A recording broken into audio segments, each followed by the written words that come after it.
Hi friends, welcome to the class of furcation involvement. Furcation is the anatomic area of a multi-rooted tooth where the roots diverge. So this area is the furcation area. If you want to say about that the furcation involvement means it's the invasion of a bifurcation and trifurcation of multi-rooted teeth by some periodontal diseases. And what all are the causes?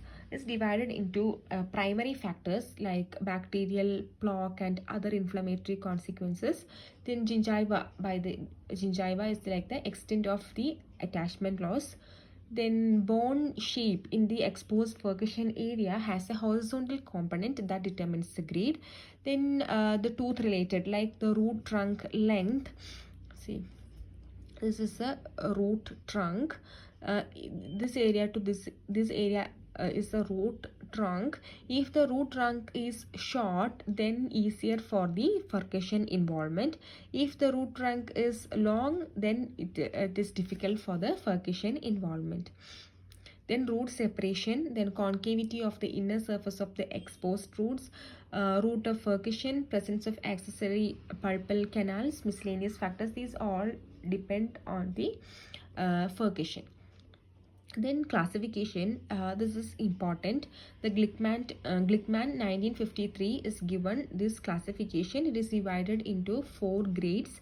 First grade is the initial, that is the incipient grade, that is barely detectable with examination of hand instrument.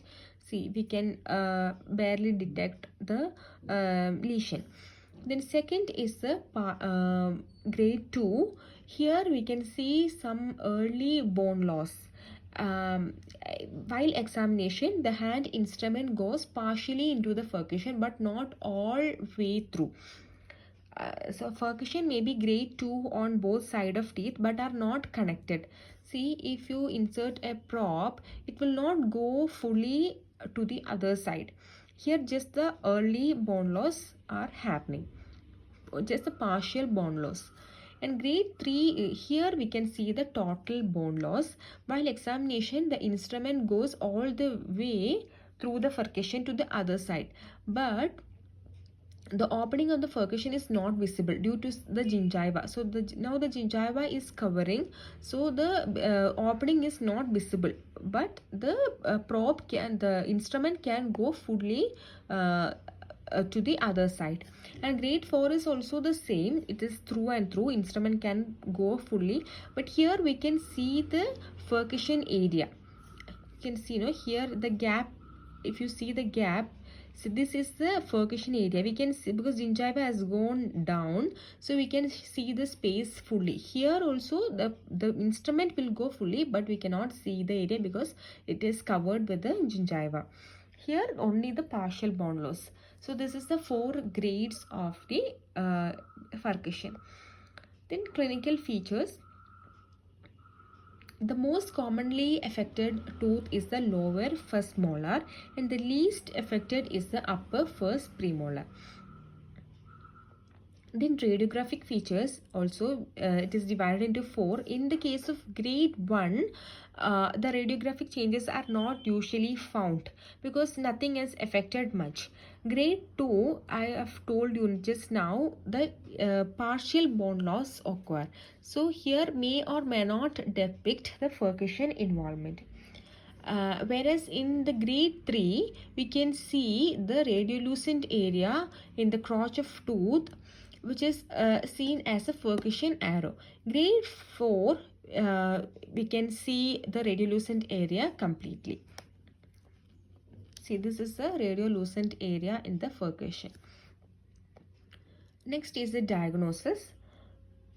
So this is detected with neighbor's probe from mid-buccal, mesiopalatal and distopalatal side. As the upper molar has 3 roots, we have to detect with the neighbor's probe from all these 3 sides.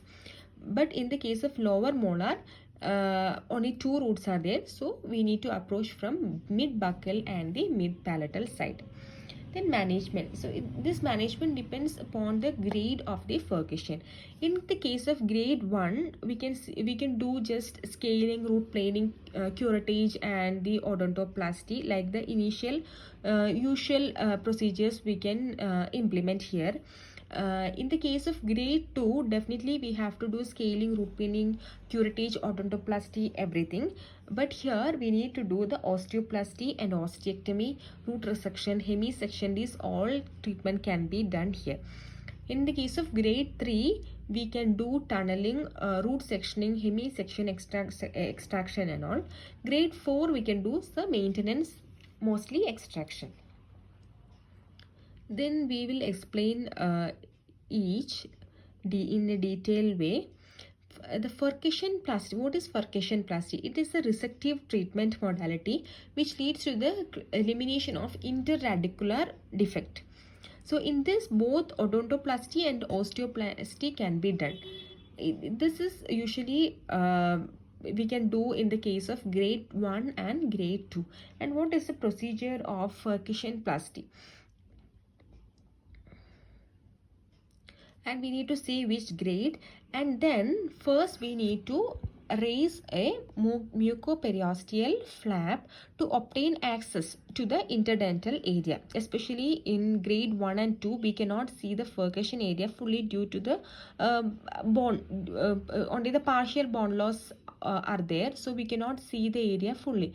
In that case, we need to raise the mucoperiosteal flap, and then we need to remove all the inflammatory soft tissues through scaling and root planing. The next is for the elimination of the horizontal component of the defect and widening of the furcation entrance, crown and root substances has to be removed in the furcation area. This is known as the odontoplasty. So that we have to reduce the buccal and lingual dimension of the bone defect. So this is known as odontoplasty, and this is followed by recontouring of the alveolar bone. This process is known as osteoplasty. So this is the difference between odontoplasty and the osteoplasty. These two has to be done. Then finally suture, and then healing has to be done after 3 to 6 months. So this is the furcation plasty. Then what is the procedure of tunneling? Tunneling is the surgical procedure performed on multi-rooted teeth, usually lower molar. So completely opened furcation to provide access for hygiene. This also can be done in grade 2 and grade 3 cases. The contraindication is the lack of oral hygiene. Limitation is increased incidence of caries and pulpal pathology, retained plaque and all. And factors we have to consider is that it should be there should be wide entrance, and root trunk should be short, and floor of the pulp chamber should not be close to the roof of the furcation. And what is the procedure? The same case, we need to raise a flap buccally and lingually. Then granulation tissue has to be removed by scaling and root planing. Then interradicular bone is removed in the furcation area to widen the furcation. Through and through tunnel is prepared. So now we can see both the side. Then we need to raise flap apically so we can see clearly. And to prevent hypersensitivity and root caries, topical chlorhexidine and fluoride varnishes can be applied near the furcation area. Then interdental brush can be given to the patient. This is the tunneling treatment. Next, what is root resection? Means a removal of one or more roots of a molar. This can be done in the case of fractured roots and root destroyed by extensive decay or extensive bone loss around one tooth, when endo treatment of one tooth is impossible, and untreatable furcation involvement and removal will facilitate the oral hygiene. Contraindication are if the roots are fused, we cannot cut into two. Then when bone loss involves more than one root, in that case also we cannot do this procedure. And lack of patient motivation, that means if they don't want, we cannot do the procedure.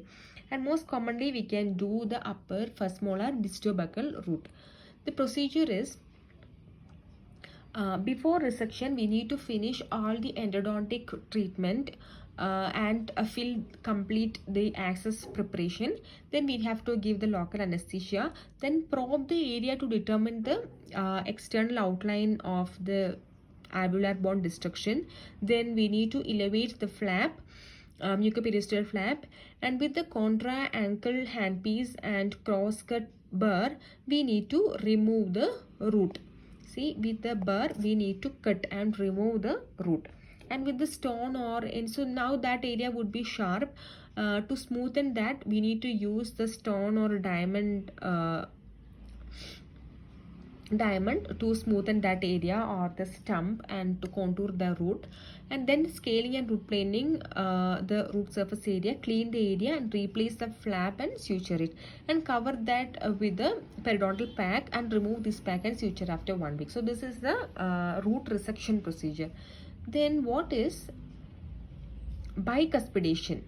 So this is important. This is also known as hemisection. This root resection procedure means just we need to cut the root.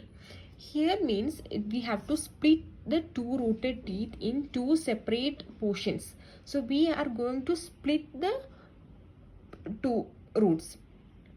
So the indications are fracture of one root and surgical inoperable root and lower molars with advanced grade 2 and 3. And this cannot be done if any lack of osseous support for remaining roots and fused roots, lack of patient motivation. The main advantage of this procedure is that the furcation defect can be made accessible for plaque control. Disadvantage is that it cannot be done in upper molar because 3 roots are there, so we cannot cut exactly into 2. So we cannot be done this procedure in the upper molar tooth. Then the other disadvantage is that multiple procedures are needed that require interdisciplinary approach. Means we need to do the endodontic treatment. We need to visit the endodontist to finish the endo treatment prior to this procedure. So these all are the disadvantage. Then let's see the procedure. So the molars cut into separate mesial and distal portion without removal of any part of the crown or the root. So it is performed when lower molar exhibit proper anatomic features and stability. Then molars with divergent roots and bone loss restricted to the furcation areas are ideal for the bicuspidation. And tunnel-like effect of furcation involvement is eliminated by creating two separate teeth from the single molar. So this is called as a bicuspidation or hemisection. So now we can see as this is a two teeth. So the roots are same, but we are going to we cut the tooth into two portions. So this is all about furcation. Let's discuss some of the questions. First is a furcation involvement in which the probe extends completely through the furcation is classified as, we discuss now. If the probe extends completely through and through is the grade 3 and 4. With this question, only the grade 3, the options are grade incipient class 1, 2 and 3. So class 3 is the answer. And which of the following teeth is least likely to develop furcation involvement? That we discussed, upper first premolar. Then which of the following conditions has the worst prognosis for a furcation tooth? So the worst prognosis is the narrow root. If narrow root suppression, then increased difficulty of access through the furcation entrances for complete tooth debridement. So that can lead to poor periodontal outcome. So if narrow root suppression, then the prognosis would be very bad. The other question, question is there related to this is that a furcation involved tooth has a better prognosis if it has wide root separation. If short means it would be very difficult. If wide root separation are there means prognosis would be better. The next question is upper furcation involvements are best assessed clinically by probing with a neighbor's probe. Definitely neighbor's probe has to be used. Next is, according to Glickman classification for furcation involvement, as grade 1 furcation is the incipient or early stage that we discussed, and which of following statement is true regarding the radiographic appearance of furcation involvement. First is, a definitive diagnosis can be made from a radiograph. No, grade 1 and 2 cannot be seen through the radiograph. Next is, bone loss is greater than it appears on radiograph. That is true, and they are best evaluated with a periapical radiograph. No, again, grade 1 and 2 cannot be seen. Then furcation involvements cannot be seen on radiographs. No, we can see grade 3 and 4 can be seen through the radiograph. So this is all about the furcation involvement. Thank you.